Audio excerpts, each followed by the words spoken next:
Statistics show that 95% of the people that actually made a New Year's resolution have already broken it by today. And that's if you even made a resolution. Now, if you're the exception to that, I'm thrilled for you, and I support you, and I say keep rocking it. But if you've missed, maybe I could drop you a quick little message or two here that can help you not only recover, but get way beyond just making some New Year's resolution and make some real lasting change in your life. I mean, think about it. Most people don't even make a resolution anymore. Why? Because they've made them from years and years and years, and they know they're not going to follow through. So after a while, who wants to disappoint yourself? Who wants to be upset with yourself? Why even bother to set a new standard for this year? You know it's going to be the same as last year. If you're the kind of person watching this right now, and you've actually opened this email and you haven't shut me off already, then obviously that's not you. So the question is, what is it that makes us even want to make a resolution? I mean, it's an interesting question. Why is it at the beginning of a year we have this tradition? But it goes beyond tradition. It's something inside of us that makes us want to make things better. And I think part of it is the calendar gives us this idea that we can have a fresh start, that we can start from fresh and have this great victory. And it's really, the calendar itself is quite arbitrary. It's wonderful to use it, but if you didn't use it effectively, let's use the calendar to serve you today. Let's just see, what does it really take to make this thing happen? Because there's no denying that inside of you, the only thing that's going to make you happy in the year ahead and the decades ahead is going to be having you have an experience where on a regular basis, you feel like your life is making progress. If there's one thing I teach, and I want to remind you of it, it's really simple. Getting things is not going to make you happy. That's good news in a tough economy. It's a good reminder. It doesn't matter what you get. Doesn't matter whether it be money or opportunity. All those things might excite you for the moment. Even a relationship, as magnificent it may be, might be exciting for a while. But if you don't keep growing, that relationship isn't going to stay exciting. So the secret to real happiness is progress. Progress equals happiness. And if we can make progress on a regular basis, we feel alive. And that's why at the beginning of the year, we get this thing like, okay, I can have this fresh start. I could really do what my soul desires. I could expand. I could grow. I could improve. I could change. Or maybe better than change, I could progress. See, think about that. Progress is an aliveness to it, doesn't it? You don't have to work at changing. People say all the time now, well, I'm working on changing. Don't worry about it. You don't have to work on changing. Change is automatic. Your body's going to change whether you want it or not as the years go by. And no matter how hard you work, there's going to be some changes going on there. The economy is going to change no matter what you want it to do. The weather is going to change. Relationships are going to change. Everything in life is always changing. We don't have to work on change. Change is automatic, but progress is not. So if you want to make real progress, then you really got to look at your life in a different way. You got to say, I got to take control of this process and not just hope it's going to work out like people do who make a resolution. Because really, isn't that what they're really doing at the beginning of the year? They're saying, well, here's my resolutions for the year, and they really basically tell you their wishes. It's their wish list. It's what they hope it all comes together. And then they call it a resolution, but they don't know what a resolution is. When you resolve something, to have a resolution is to resolve it. When you've resolved, this is how it's going to be. That's when you cut off any possibility except the thing you've committed to. It's like the old adage, if you want to take the island, you burn the boats. Because when you burn those boats, there's no going back. You're going to find a way to make things work. And most people, they're stating what they hope will come together. And if it doesn't happen, then they're disappointed, but they're not too disappointed because they're not too vested. What does it take to successfully create a lasting change in your life? To not only have a New Year's resolution you follow through on, but really have a lasting change? Well, the first step for lasting change is very much like making a New Year's resolution. Fundamentally, it's the same. The first step is you got to have a vision for what it is you really, truly want.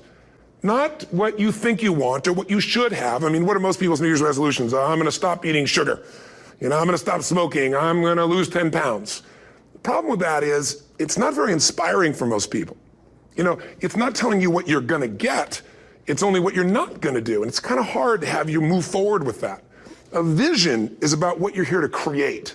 A vision that really works is one that excites you.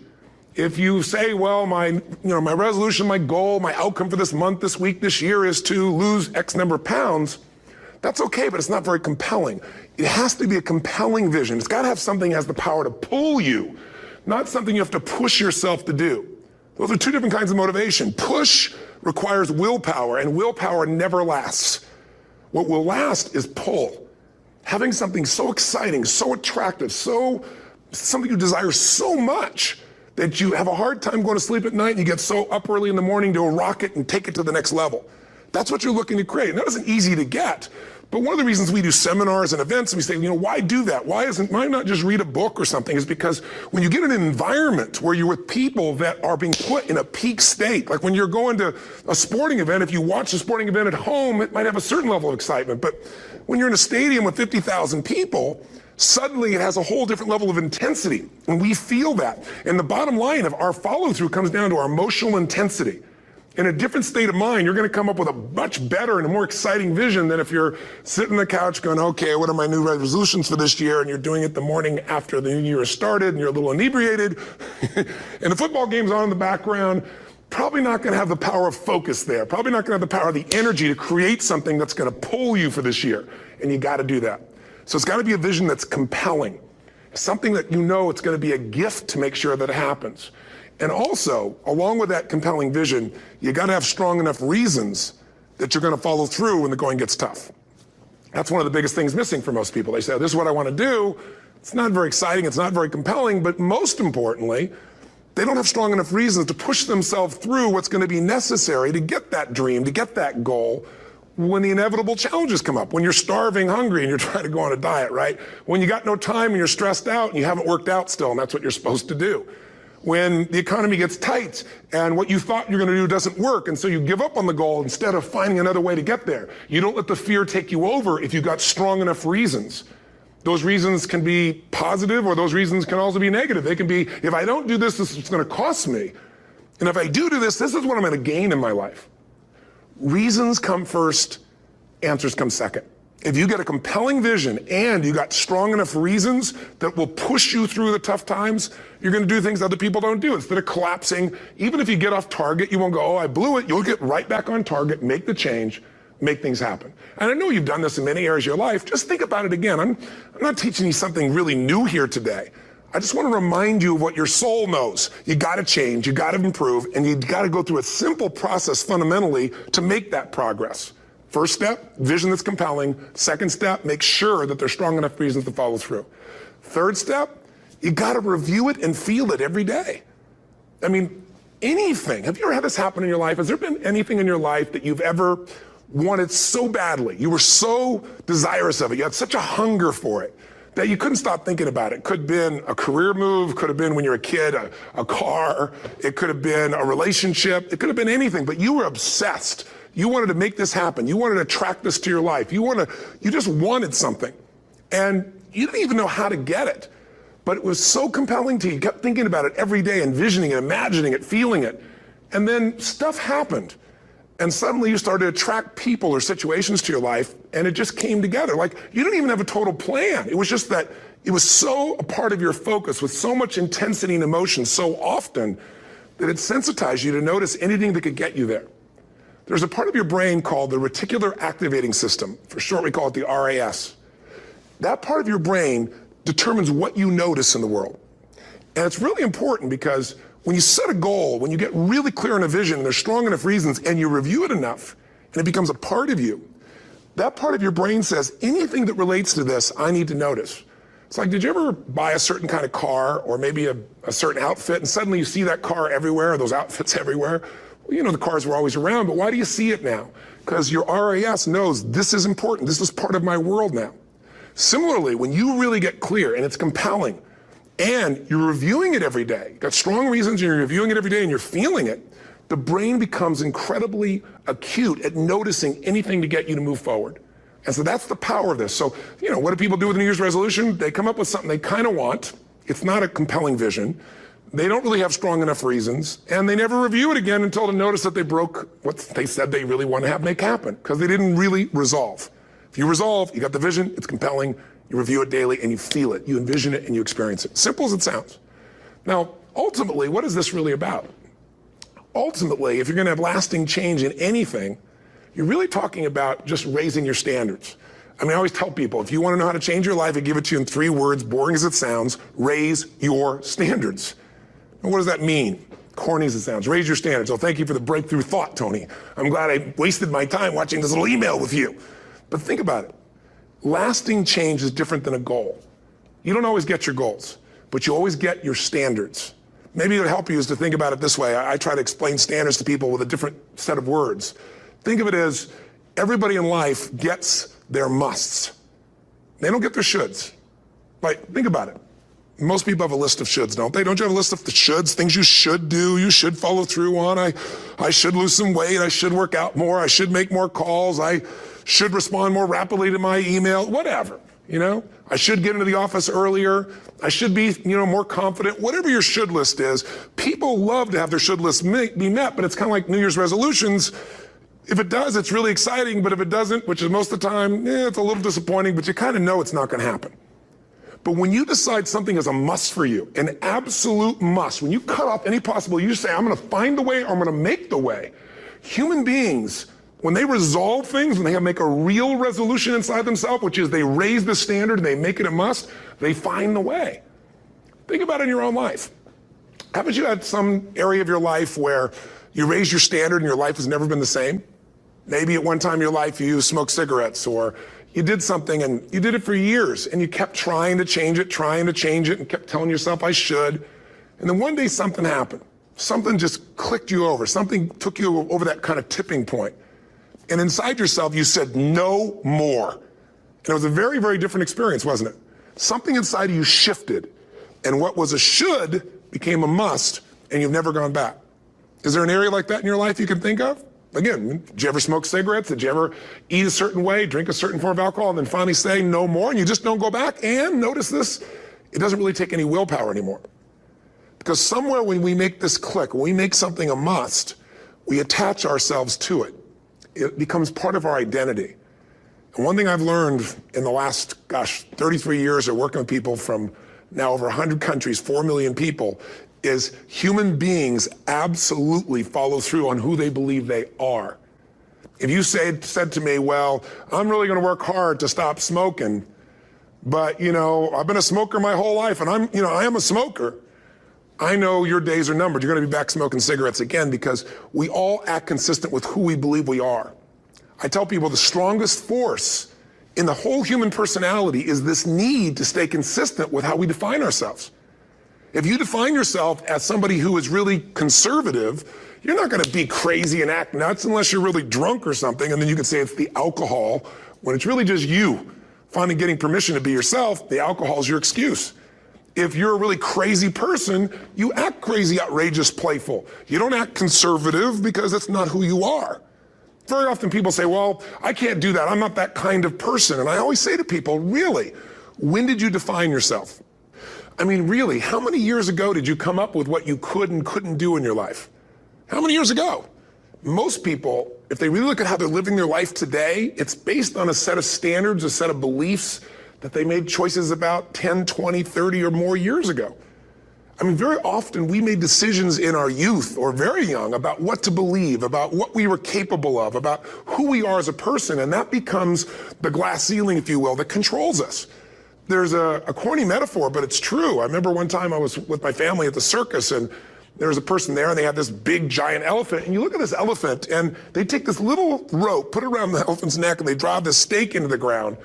And I mean, you look at this and you know that elephant could rip down the entire tent with almost no effort, and yet the elephant doesn't struggle, doesn't try. Why? Because the elephant's conditioned. And they take that elephant and condition the elephant when it's a baby elephant. That's how they train him. When it's a little baby elephant and it doesn't have the power yet, they put a big rope around it and they drive this huge stake in the ground, and the elephant fights and fights and fights. And one day, finally, that elephant decides, I'm not capable of pulling this out. And once that becomes the definition of an identity of anyone, an elephant in this case, they don't even try anymore. It's just who I am, that's how it is, that's just the way it is in my life. I'd like to ask you to take a look at any place you've got a limitation and ask yourself, when did I decide to accept that limitation? And you may not even see it as a limitation. You might see it as just that's who I am. But so often in our lives, we've adapted to be a certain way so that we don't fail or so that people will like us or respect us, but it's not necessarily who we are. Joy comes when you're spontaneous. It's really hard to be truly happy when you're not being yourself. And most of us have no clue who we are. And so a big part of my work, if you've ever been to an event, you know, is to get people to do things spontaneously without thinking, because that's when the real you shows up. That's when the energy comes alive.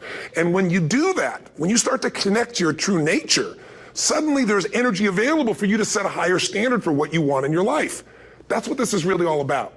And when I talk about standards, when I talk about, shoulds versus musts, think about your own life. I know there have been areas in your life where some point in time you just shifted and you raised the standard and your life changed. Because whatever people have their identity attached to, they live. We live who we believe we are. That's just how it works. It's just kind of like, I'll give you an example. Look at your physical body. Your physical body today is an absolute reflection of only one thing, not your goals, not your desires, but your standards. The identity you have for yourself. If your standard is you're an athlete, then there's a certain amount of strength, a muscle tone, and energy that's available in your body on a regular basis because that's who you are. And so you do whatever's necessary to maintain that identity. Again, the strongest force in the human personality is this need to stay consistent with how we define ourselves. Because if you don't know who you are, you wouldn't know how to act. Once you lock in on that identity, your brain finds a way to keep you there. If you say, man, I'm overweight, I've always been overweight, I'm big boned, and that's the story you got, then you're gonna always find a way to get back there. That's your settling point. That's your identity. That's where things lock in. If you see somebody who's in really great shape, you ask them, do you work out? You know the answer. Yes, how often? And they'll tell you 3 times, 4 times, 5 times a week, whatever. In a seminar, I'll ask people, who here works out at least 5 days a week? And I'm stand up. And you look around that room, and you know that they work out 5 times a week because you can see their body. You don't just get a result without some kind of action, without some form of ritual. Ritual meaning actions you do consistently. Now, do you think those people that are out there working out 5 days a week, do they have more time than you do? Or I have, or anybody else? Of course not. Is their life less busy? Of course not. It's just a must for them. They must work out that way, and they've made that turn and their life changed. So I'm not saying you have to work out 5 days a week. I'm just saying whatever you really want, wants don't get met consistently. Standards do. Whatever you identify, this is who I am. And so it's not so much about changing your identity as there's expanding it. Deciding that, instead of your goals to lose 10 pounds, which is not compelling, what if your vision was to get back to my fighting weight? This year, this month, this next 90 days, I'm gonna transform my body. I'm gonna take on a new challenge. I'm gonna find some technique or strategy, there's a million of them, that can reframe myself where I want to feel younger, stronger, more vibrant than ever before. Here's my reasons, because I want the energy to really make my life work. Because it's tough out there and I want to be stronger than I've ever been before. I want to go in front of the mirror and if I'm naked, not, want to laugh. I want to look there and take a good look and go, yeah, I'm proud of whatever I see there. Whatever it takes, something's gonna make you laugh, smile, something that's gonna tease yourself, but something's gonna move you to another level. If you identify yourself in a new way and you own that every day, and that becomes the standard of how you live, you'll find the way to make that standard real. Money's the same way. Think about it, it doesn't matter what's happening, quote unquote, in the marketplace. People that make money find a way to make money no matter what, don't they? I mean, most people's standard is to pay their bills. So that's what most people find a way to do, even when economic times get tough. Most people, if that's their absolute standard, they find a way. Some people's standard is pay their bills most of the time. And so most of the time they do.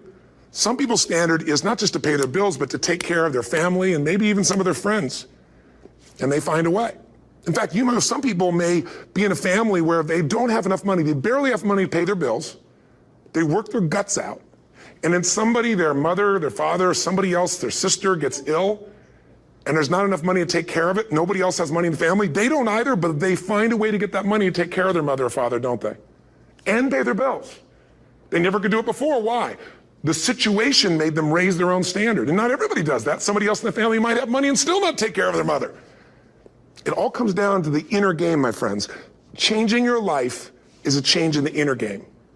The outside world you can't control, but you have absolute control over this one if you learn the dynamics of what shapes you. And identity is one of those simple, clear, fundamental basics that if you start to shift it, everything else will shift in your life as well. Some people, by the way, have to have more than enough money to do what they want, when they want, where they want, with whomever they want, contribute the way they want. And if that's their must, they find a way. I know that sounds overly simplistic, but it's true.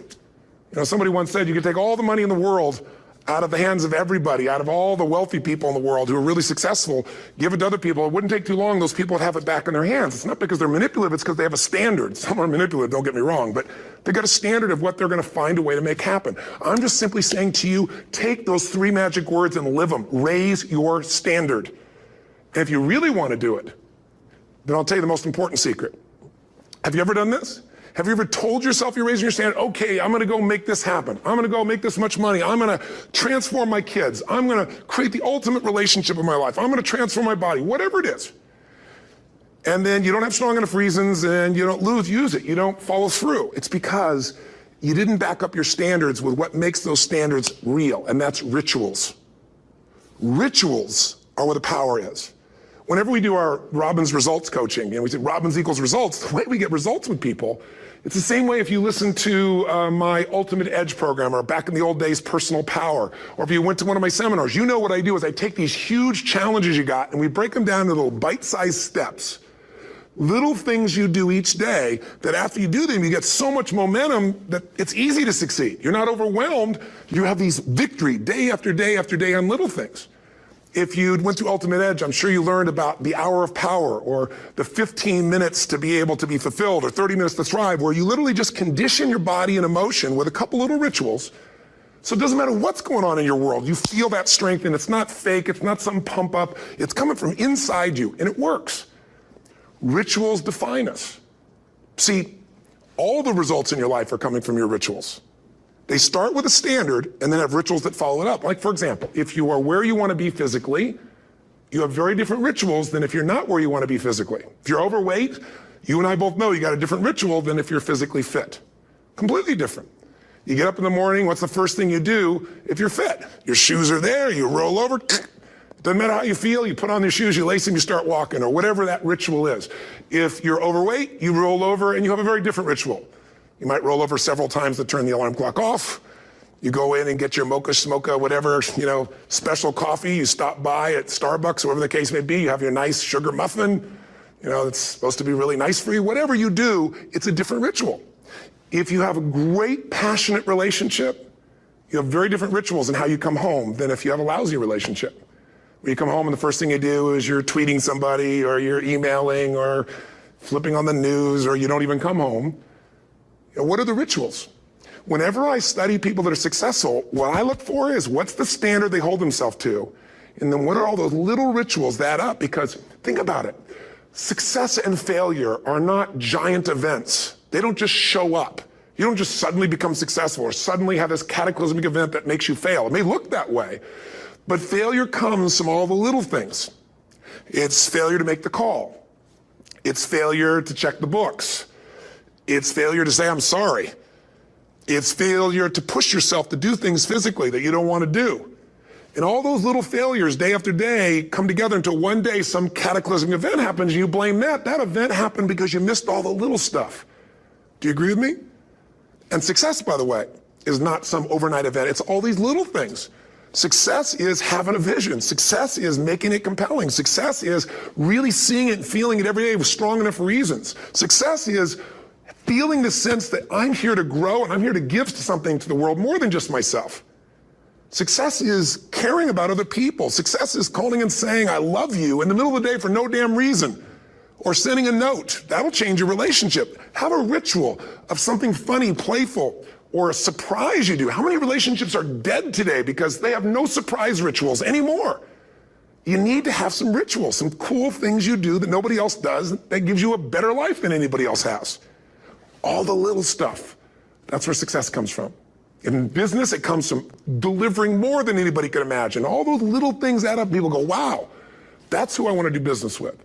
It's true in any area of your life. So if you look at somebody who's really successful and you think, wow, they're so amazing, they're such a genius, you got to dig underneath and you got to remember something. People are rewarded in public for what they've practiced for years in private. Myself and my business people say, how do you get up and speak and you have no notes and you go for 3 days and nights and the room is like, everybody's wired and it's incredible. It's like a rock concert. How do you do that? How do you have that confidence? Well, it's not confidence, it's experience now. But I did so much behind the scenes and I still do to make things right. How many people would know that since the time I was 17 years old, before I walk out on stage, still do to this day, wouldn't need to do it, but I still do it, I never walk out there without being in an absolute peak state of mind. You know, there are days my back is hurting, my throat was hurting, or I may have had a challenge, or my father passed away, and I've still got to deliver for these people because my standard is give my all every time. Every event has to be better. Talk to anybody who's been to our events for 5, 10 years, some of our trainers, and I'll say, I don't know how he does it. He always finds a way to make it better. That's not an ego thing. That's a standard in me. I have to find the way. And my ritual, though, is I prepare, I think, I gather new information, I figure out how to put something across better. What do people need? I spend time with our customers. I see what's going on. And before I get on stage each time, I have this little ritual to put myself in a state of mind. And I did it starting like 17 years old. I started doing it. I say, I now command my subconscious mind. And I say this out loud several times, this little phrase, set of phrases, as an incantation to kind of condition my mind and body. And I'd say, I now command my subconscious mind to direct me in helping as many people as possible today by giving me the strength and the emotion and the humor and the brevity, whatever it takes to show this person and help this person change their life now. And I started that with a person when I worked with people one-on-one, and I would do that for 45 minutes driving in my Volkswagen to go serve and coach somebody for the first time. Now I don't say that person, I say these people, and I can go out in a room of 10,000 people and deliver for 50 hours, and I do it every time I come back on stage. It's a ritual to go into peak state. Peak states don't just show up, they don't interrupt you.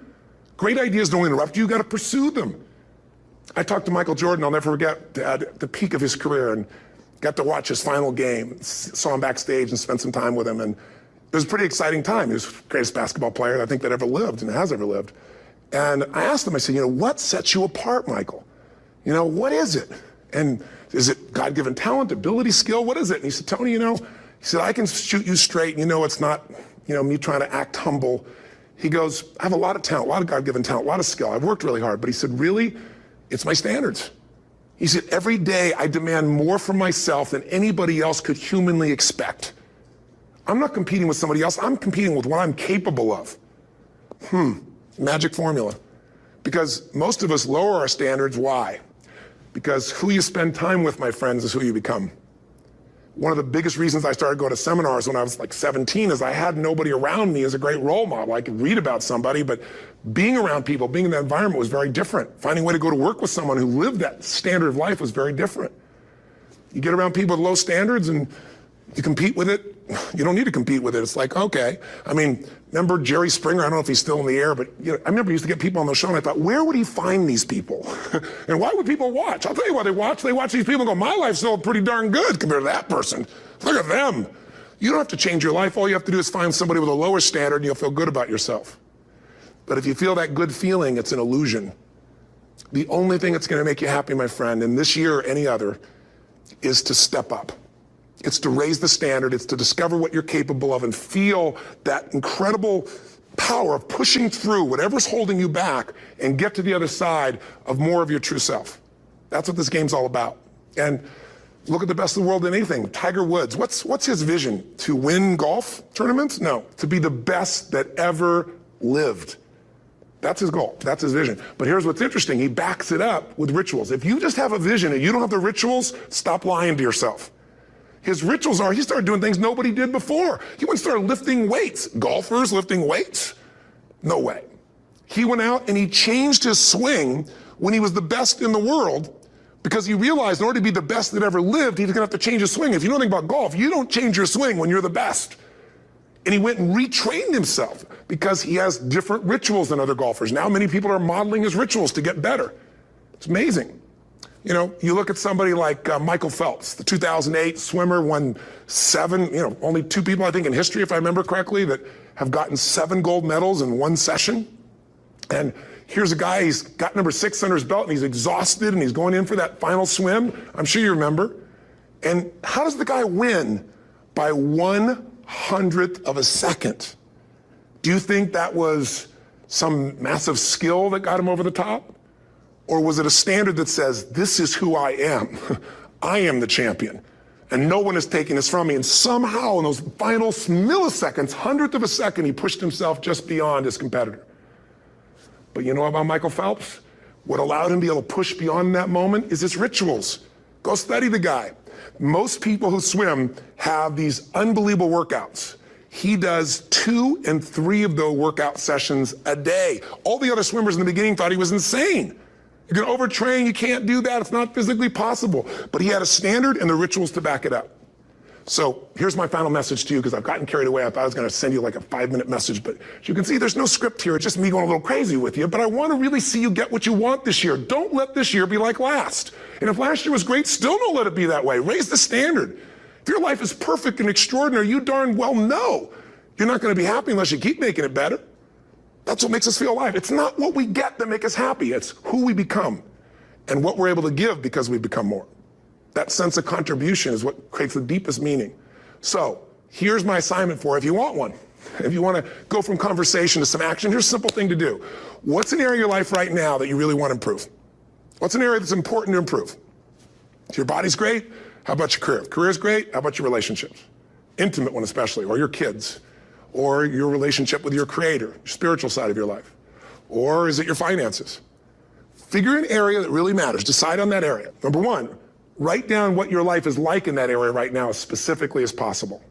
So you might say, well, I'm 13.5 pounds overweight, whatever the weight is, whatever the situation is, or my body fat's like this, or I wake up exhausted in the morning, and you write the truth of where you are right now.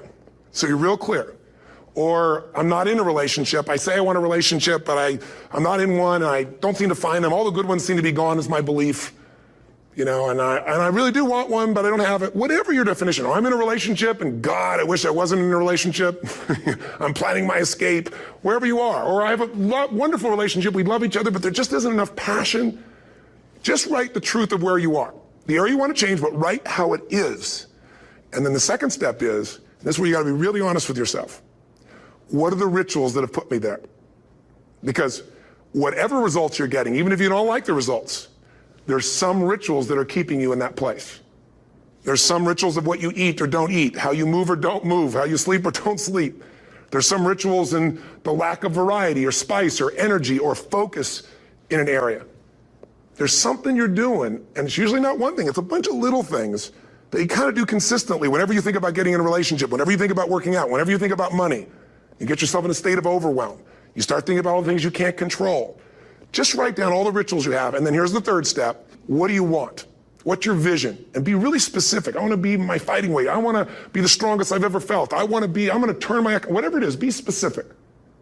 And then, last step, number 4, what are the rituals that'll get you there? What would you need to do differently each morning if you're going to be that kind of energy, that kind of strength? How often would you work out? What days would you work out? What time? A ritual is something you do consistently, usually at a specific time, so it becomes automatic. Let me tell you something. Willpower doesn't last, but rituals can last a lifetime. I bet you have some rituals in your life right now you've been doing for years, even though some of them don't serve you. I'm just saying, wake yourself up. If you want a new year and a new life, you don't need to start on January 1st. Start today. Start with this little video. And just begin to see what happens and see how easy it is to just do a few little rituals. Don't do them all, just do 2 or 3 new things. And you know what happens? You'll get momentum. Because once you discipline yourself in one area of your life, you feel yourself doing it in other areas as well. And I always say something that my original teacher taught me. I always remind people, there's always 2 pains in life. There's the pain of discipline, or there's the pain of regret. And discipline weighs ounces, as my friend Jim Rohn taught me. Regret weighs tons. You don't have regret. So right now, what do you want to change? What's it really like? What are the rituals that got you there? That'll take a little homework. If you're not sure, ask the people around you. They'll tell you what your rituals are. What do I really want in depth? What are the rituals that'll get me there? And then get yourself to start a few of those actions and lock them in place. If I can help you in any way, we're here as a company to support you.